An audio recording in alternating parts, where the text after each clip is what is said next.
মাঠে আমাদের কোনো সমস্যা হবে আশা করি। এই লাউ জাতীয় ফসলের যে রেড পাম্পিং বিটলের যে সমস্যায় আমরা পড়ি প্রতিনিয়ত, এই সমস্যা থেকে আগামী দিনে আমরা সকল উপসহকারী কৃষি কর্মকর্তা যারা প্রশিক্ষণ নিচ্ছি তারা কি করতে পারবো, কৃষকদেরকে ভালো পরামর্শ দিতে পারবো।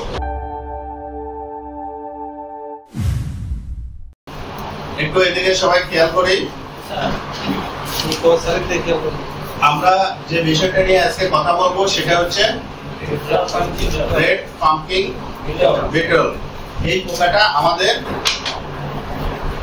লাউ জাতীয় যত ফসল আছে সেই ফসলের জন্য অত্যন্ত ক্ষতিকর একটি পোকা।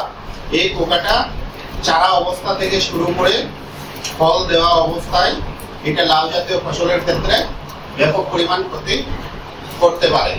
এবং আমরা যেটা বলি যে ইটিএল চারার ক্ষেত্রে আমরা বলতে 10টা চারার মধ্যে যদি একটা রেড পাম্পিং বিটলও দেখি তাহলেও আমাদেরকে ম্যানেজমেন্ট ব্যবস্থা নিতে হবে, নাহলে এটা ওভারনাইট দ্রুত বর্ধনশীল এবং গোগ্রাসে খেয়ে আপনার গাছটাকে নষ্ট করে দিতে পারে। এই রেড পাম্পিং বিটল একটা পূর্ণবয়স্ক পোকা 10 মাস পর্যন্ত বাঁচতে পারে এবং এই 10 মাসের মধ্যে সে 500 পরিমাণ ডিম পাড়তে পারে। এবং ডিমগুলো পারে কোথায়, যে গাছগুলো ফসলগুলো তাদের ঘোষ সেই গাছের গোড়ার চারিপাশে মাটিতে পারে। এরপর এখান থেকে এদের বাচ্চাটা অর্থাৎ গ্রাফ বের হয় এবং গ্রাফগুলো পূর্ণাঙ্গ পোকার মতোই দেখতে, কিন্তু এটা ক্রিমি কালার এবং অত্যন্ত নরম হয়। এরা মাটিতে থেকে গাছের শিকড়ে আক্রমণ করে। পরবর্তীতে এই গ্রাফগুলো মাটির একটা শেপ তৈরি করে নিয়ে এর ভিতরে তারা পিউপেশনে যায়, সেটা ভেঙে পরে পূর্ণাঙ্গ পোকা বের হয়ে আসে। এই পোকাগুলো যখন গাছে আক্রমণ করে আমরা দুইটা জায়গায় আক্রমণ করে, একটা হচ্ছে পূর্ণাঙ্গ পোকা আর একটা হচ্ছে গ্রাফ বা তাদের বাচ্চা। পূর্ণাঙ্গ পোকা পাতায় আক্রমণ করে এবং আপনারা দেখতে পাচ্ছেন এই পাতায় প্রথমে সে দাগ দিয়ে নেবে। সে কোন পর্যন্ত খাবে, এলোমেলো ভাবে কখনো খাবে না, সে একটা দাগ দিয়ে নিবে। এই দাগ দেওয়ার পর এর ভেতরের অংশটুকু সবুজ অংশ একেবারে খেয়ে ফেলবে, পুড়ে না একবারে কামড়িয়ে খেয়ে ফেলবে, যার কারণে পাতাটা ফোটা হয়ে যাবে, কেটে যাবে, নষ্ট হয়ে যাবে। এবং এদের বৈশিষ্ট্য হচ্ছে একই পাতায় একসাথে 2টা 4টা 3টা অনেকগুলো পোকা একসাথে আক্রমণ করতে পারে, কিন্তু তার পাশে আরেকটা ভালো পাতা থাকলে সেটাতে আক্রমণ নাও করতে পারে। সুতরাং আমরা যখন মাঠ পরিদর্শন করব, যখন মাঠের এই পোকার আক্রমণের লক্ষণ দেখবো, সব পাতায় থাকতে হবে এমন কোনো কথা নেই। একটা বা 2টা পাতা এটা থাকতে পারে এবং পাশের যে পাতা এটা সম্পূর্ণ ভালো থাকতে পারে। আর গ্রাফ বা বাচ্চা যেটা আছে এরা কি করে, ডাইরেক্টলি মূলে আক্রমণ করে এবং মূলের অগ্রভাগ যদি নরম পায়, মূল রং অংশ, তাহলে সেই মূল রং অংশটা কি করে খেয়ে ফেলে। তারপরে যখন উপরে শক্ত অংশের দিকে যায়, এই গ্রাফগুলো ভিতর দিয়ে সুরঙ্গ করে বা ট্যানেল করে খেতে থাকে। এরপরে এই শিকড়টাকে কি করে, সে ফুলিয়ে দেয় এবং এটার কালারটা পরিবর্তন হয়ে যায়। এই পোকা যেহেতু দ্রুত বর্ধনশীল, এই পোকাটাকে নিয়ন্ত্রণ করা অত্যন্ত কঠিন। আমরা বলে থাকি লাউ জাতীয় যে সকল ফসল আমরা চাষাবাদ করব, দ্রুত ফলন দেয় এমন জাতটা আমরা বেশি চাষ করার চেষ্টা করব। তারা যদি সম্ভব না হয় আমরা পরিচ্ছন্ন চাষাবাদ করব, যেহেতু এই পোকাটা মাটিতে ডিম দেয়।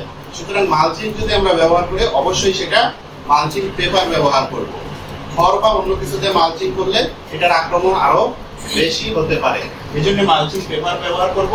আর পূর্ণাঙ্গ পোকা যেহেতু আমরা দেখতে পাই পাতায়, এই দেখা মাত্রই এটাকে ধরে আমরা কি করব, মেরে ফেলবো।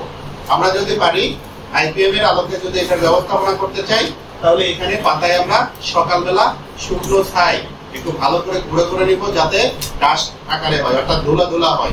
এটা যাতে স্প্রে করলে এই শিশিরের সাথে পাতায় লেগে থাকে, তাহলে এটা কিন্তু খাওয়ার পরিমাণটা কমে যাবে।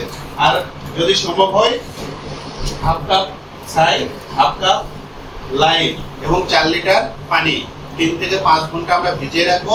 তারপর এটাকে কি করব, সেকে নিয়ে যে রসটা পাবো এটা আমরা পাতায় যদি স্প্রে করে দিই, তাহলে এটা পোকা খাওয়ার জন্য সে স্বাচ্ছন্দ্য বোধ করবে না এবং সে দ্রুত এখান থেকে চলে যাবে। আরেকটা হয় যে রসুনের ডিজাস, সেটা আমরা তৈরি করার জন্য 4টা রসুনের কোষ আমরা পরিমাণ মতো ভেজিটেবল অয়েল, সবজির যে সকল তেল থাকে, বিশেষ করে সয়াবিন তেল আমরা ভিজিয়ে রাখবো সারা রাত। ভিজিয়ে রাখার পর পরের দিন সকালবেলা 4 চামচ সাবান গুঁড়া এবং 2 লিটার পানি এর সাথে মিক্স করে এটাকে সেকে নিয়ে তারপর গাছে যদি আমরা স্প্রে করে দিই, তাহলে পোকা খেতে গেলে তার গন্ধ, তার যে খাওয়ার অনুকূল পরিবেশ, এটা নষ্ট হয়ে যাবে, ফলে সে এই পাতায় আক্রমণ করবে না। এছাড়া যদি আক্রমণের পরিমাণ বেশি হয়, তাহলে আমরা থিওন রোগ অথবা সিনথেটিক পাইরেথয়েড রোগের যে সকল ঔষধ আছে সেটা আমরা এখানে প্রয়োগ করতে পারি। তবে একটা বিষয় আমাদেরকে মাথায় রাখতে হবে, এই পোকার আক্রমণ, এই রেড পাম্পকিন পোকার আক্রমণ তাপমাত্রার সাথে সম হারে বৃদ্ধি পায়। তাপমাত্রা যত বাড়বে পোকার আক্রমণ তত বাড়বে, এবং রিলেটিভ হিউমিডিটি বা আর্দ্রতার সাথে বিপরীত সম্পর্ক। আর্দ্রতা যদি বাড়ে, এটা ধীরে ধীরে আক্রমণটা কমে যায়। তাহলে রেড পাম্পকিন বিটল সম্পর্কে আমরা বিস্তারিত জানতে পারলাম। মাঠে আমাদের কোনো সমস্যা হবে আশা করি। এই লাউ জাতীয় ফসলের যে রেড পাম্পকিন বিটলের যে সমস্যায় আমরা পড়ি প্রতিনিয়ত, এই সমস্যা থেকে আগামী দিনে আমরা সকল উপসহকারী কৃষি কর্মকর্তা যারা প্রশিক্ষণ নিচ্ছি, তারা কি করতে পারবো? কৃষকদেরকে ভালো পরামর্শ দিতে পারবো।